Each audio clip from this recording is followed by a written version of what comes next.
আসসালামু আলাইকুম। আশা করি সবাই ভালো আছেন। তো আমি আজকে আপনাদের মধ্যে একটি আনকমন একটি রেসিপি নিয়ে এসেছি। পেঁপে সাধারণত আমরা খেয়ে থাকি বিভিন্নভাবেই, পেঁপের তরকারি। তো কাঁচা পেঁপে আর কি, আমি আজকে কাঁচা পেঁপে দিয়েই একটি রেসিপি করব।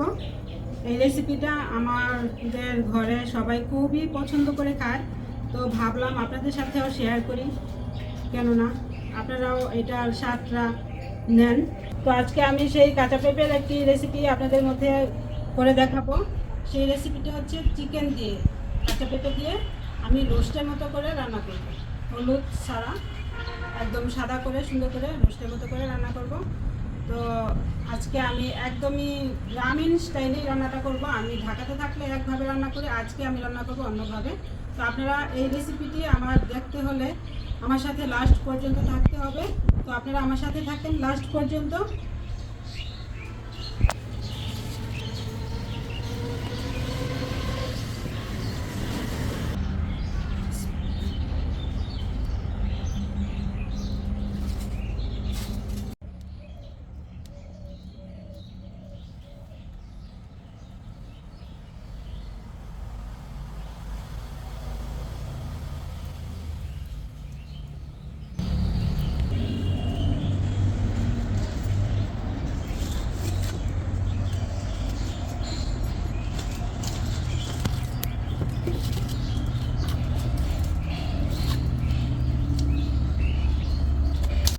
প্রথমেই আমি দিয়ে দিচ্ছি পরিমাণ মতো তেল। এখন আমি দিয়ে দিব আধা চামচা পেঁয়াজ।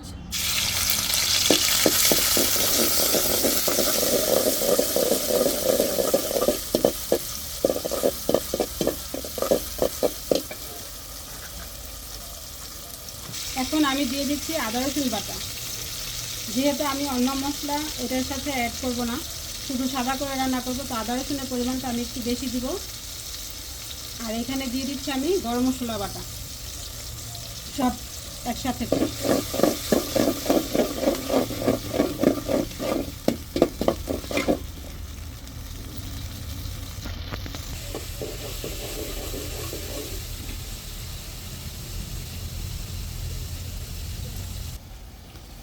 আমি অফ ক্যামেরাতে পানি দিয়ে দিয়েছি মশলার মধ্যে, মশলাটা পুড়ে যাচ্ছিল। তো আমি এখন দিয়ে দিচ্ছি পরিমাণ মতো লবণ। যেহেতু এটা পেঁপে তরকারি একটু ঝোলঝোল হবে, সেহেতু লবণের পরিমাণটা একটু বেশি হবে।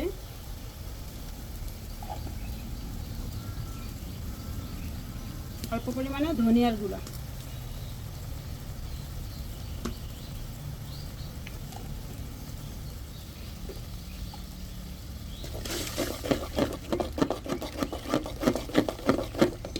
এটার মধ্যে আমি যখন ঢাকাতে রান্না করি তখন কিন্তু আমি এটার মধ্যে অল্প গুঁড়া দুধ দেই, তারপর হচ্ছে টক দই দেই, তারপর দেখা যায় যে সয়া সসও দিয়ে। মুরগি দিয়ে রান্না করতেছি, মুরগির স্মেলটা যাতে না আসে সেই জন্য আমি অল্প একটু সয়া সসও দিয়ে দিই।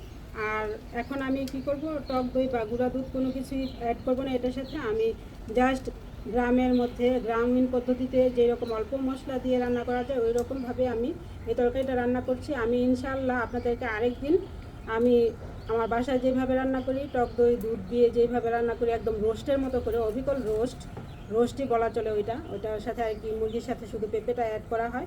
তো ওইভাবে আমি ইনশাল্লাহ আপনাদেরকে আরেকদিন রান্না করে দেখাবো। তো আমি এখন মশলাটা যাতে কষানো হয়ে যায়, সাথে পেঁপেটাও যাতে কষানো হয়ে যায়, তো আমি সাথে পেঁপেটা দিয়ে দিচ্ছি। পেঁপেটা আমি এই যে কেটে ধুয়ে রেখেছি, তো আমি এখন পেঁপেটা দিয়ে দিচ্ছি। বিসমিল্লাহ।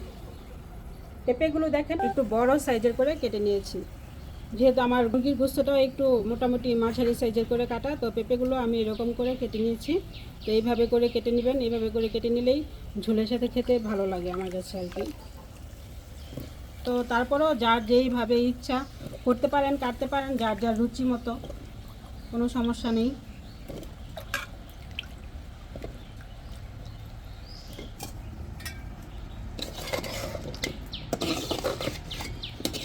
এখন মশলাটাও কষবে আর পেঁপেটাও কষানো হয়ে যাবে। কষানোর মধ্যে পেঁপেটা অনেকটা আমি সিদ্ধ করে ফেলবো, সেই জন্য আমি এখনই পেঁপেটা দিয়ে দিলাম। আমি এখন ঢেকে দিচ্ছি ঢাকনা দিয়ে।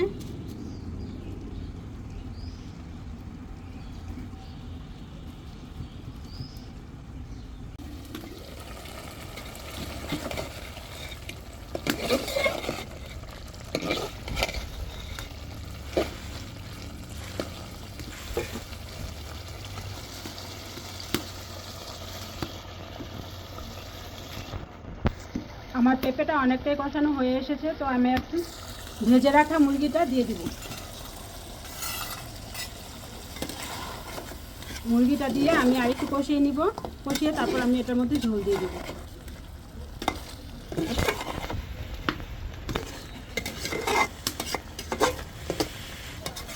এই যে মুরগিটা আমি এরকম মাঝারি সাইজ করে কেটেছি মুরগিটাকে, অত ছোটো না অত বড়ও না, যেহেতু এটা ফার্মের মুরগি সেহেতু আমি একটু ছোটো ছোটো করে নিয়েছি, কারণ ভিতরে মশলা ঢুকবে না। আর আপনারা যদি চান বড় করে রান্না করতে পারেন বা এর চেয়েও ছোটো করে রান্না করতে পারেন, কোনো সমস্যা নেই।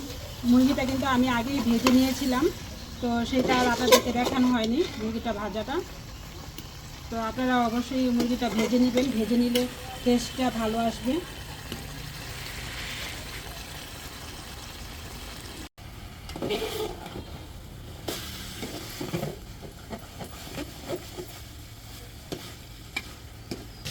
মুরগির গোস্তটা আর হচ্ছে পেঁপেটা কষানো কমপ্লিট হয়ে গিয়েছে, তো এখন আমি দিয়ে দিব পরিমাণ মতো ঝোল।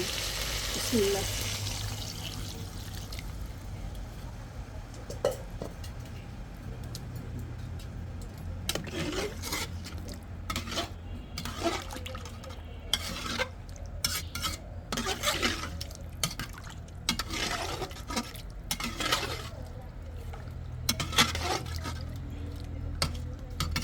আর হচ্ছে পেঁপের সমান সমান যাতে ঝোলটা থাকে, সেই জন্য আমি ঝোলের পরিমাণটা একটু বেশি দিয়েছি।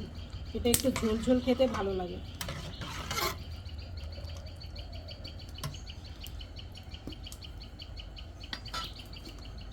আমি এখন ঢেকে দিচ্ছি।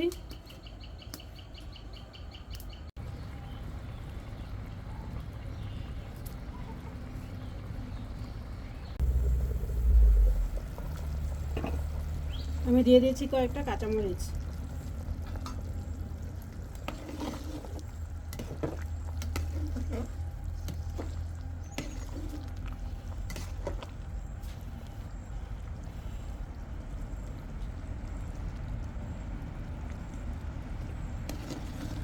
পেঁপেগুলো কিন্তু অনেকটাই সিদ্ধ হয়ে এসেছে, তা আমি আরেকটু জালে আনাবো ঝোলটা।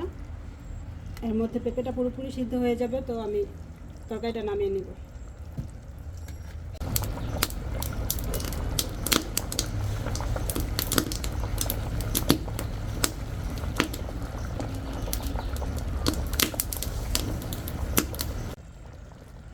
আমি যেহেতু এই তরকারিটার মধ্যে টক দই এবং গুঁড়া দুধ দিয়ে থাকি, তো আজকে তো কিছুই দেওয়া হয়নি, সে অল্প একটু স্বাদের জন্য আর কি আমি অল্প একটু ঘি দিয়ে দিচ্ছি,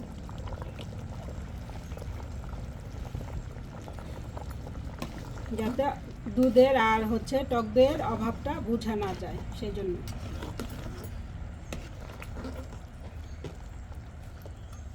তো এই যে পেঁপেগুলো কিন্তু সিদ্ধ হয়ে গিয়েছে আমার। পেঁপেগুলো কিন্তু একদম গাছে টাটকা পেঁপে, তো সেই জন্য সিদ্ধ হতে বেশি সময় লাগেনি, সুন্দর মতো সিদ্ধ হয়ে গিয়েছে। তো এখন আমি অল্প একটু ঢেকে দিয়ে একটু রান্না করব 5 মিনিট, তারপর আমি নামিয়ে ফেলবো।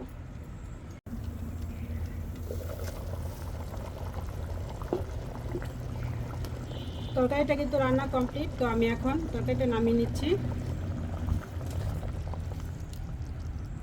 এই যে দেখেন পেঁপে আর গোস্তের সমান সমান ঝোলটা হয়ে এসেছে, তো এখনই আমি নামিয়ে নিলাম। আর পেঁপেগুলো অনেক সুন্দর হয়ে সিদ্ধ হয়ে গিয়েছে।